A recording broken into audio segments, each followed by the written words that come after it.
Hey guys, it's Sydney. I am doing my best practices demonstration on structured breaks, and it is through the PBIS World website. So, what are structured breaks? Structured breaks are periods of rest that allow students to regroup and reset their minds.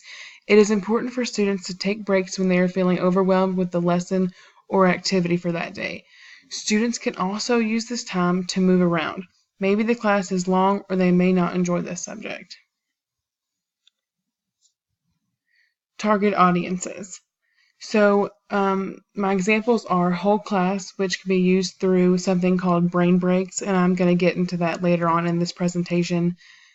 We have a small group individually, and then another target audience would be supporting students with disabilities in several ways. So for example, students with ADD or ADHD will be able to take breaks when they cannot focus or need to move around the classroom.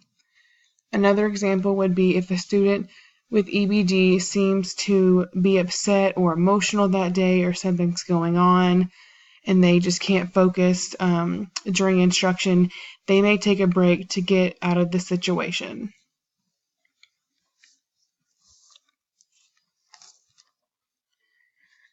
So when should breaks be implemented? This looks like a lot, but it's super helpful and super detailed. So when a student begins to disrupt the group or class, refuses to follow directions, has trouble keeping still in their seat, just like we talked about ADD, ADHD, has lost attention and focus, maybe falling asleep or bored, is angry, overwhelmed, or stressed out. They may be having a difficult time following directions or instructions and they just need a break, seems to be emotional or upset, and lastly, needs a break from the activity or students they are working with. Every one of these situations can happen daily in the classroom. So how do we use structured breaks? So step one, according to the PBIS website, creating a card with the word break on it that the student can have at their desk during class. So this can be used as an individual strategy where the note card is on their desk, and when they don't want to speak out in front of the class, they can just simply raise that card up to let the teacher know that I need a break or I need to go to the bathroom or something. So then step two would be to give the student a self-timer to allow them to keep up with how much time they have during their break. So the PBIS website said to give no longer than 5 minutes. And the self-timer also lets the student know how much longer they have for their break. So number three, allow the student to travel to a safe and non-disruptive area during their break. So this can be the classroom, just another spot in the classroom. Maybe they have, bean bags in the back or an area where students can go to read or something. A restroom break or a simple hallway break if they need to get out of the classroom and away from other students. And as I said just before, a different area of the classroom. So at the top of this slide, I created an example card. I also listed the time the student left, the time the student should return, and the location the student should be at.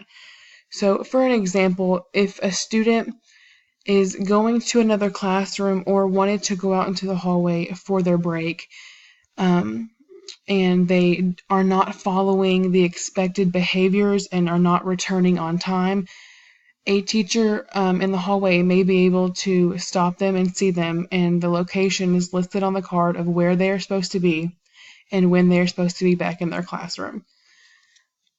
So if the student is following expected behaviors and interventions, then we encourage that. However, if this does happen to where they do not return on time or they're not in the location they are supposed to be, we simply reteach the strategy. So then step four would be the student returns when the timer goes off.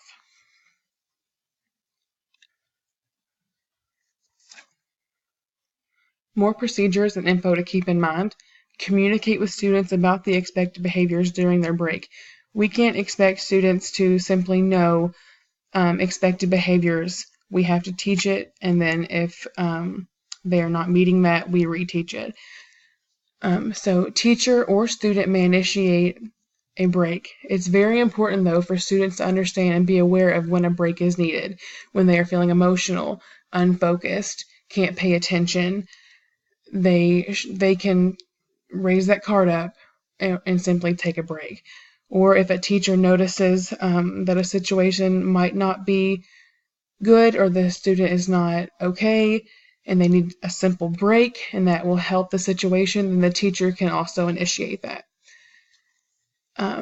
So always give encouragement when the student follows expected behaviors and procedures. This is super important.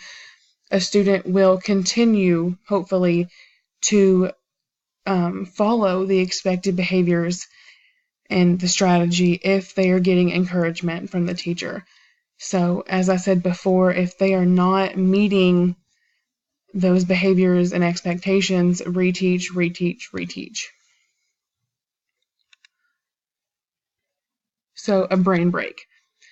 A brain break is a planned learning activity that helps to restore a student's brain due to stress, being overwhelmed, and or being bored. So, for timing, brain breaks should take place before the student is bored, tired, overwhelmed, or not paying attention. Brain breaks are just short activities, as I mentioned before, that can be implemented through, normally it's whole class, but it can be a small group or even individually.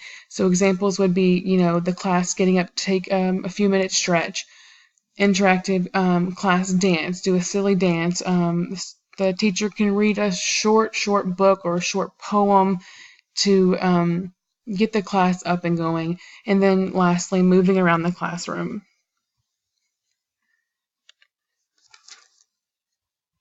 So alternative methods allow a student to run errands to another classroom or department and let the student simply get a snack or drink of water. These are so simple but can be extremely effective with this strategy.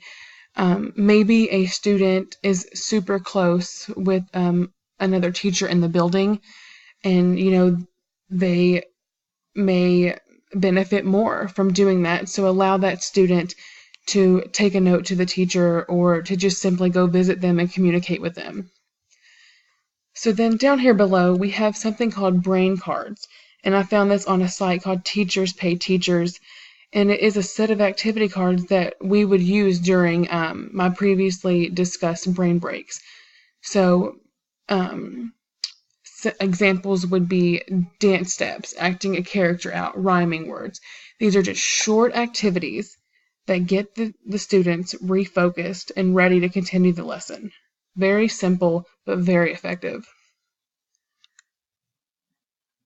Citations. And lastly, here are my formative assessment questions based on my Prezi. So number 1 is, how would you use the break strategy if a student with EBD was disrupting his classmate during instruction? Number 2, if a student seems to be frustrated with the lesson for the day and is getting more and more angry, would you use this strategy? If so, why or why not? Number 3, can this strategy be used for the whole class? If so, please provide an example. Thank you.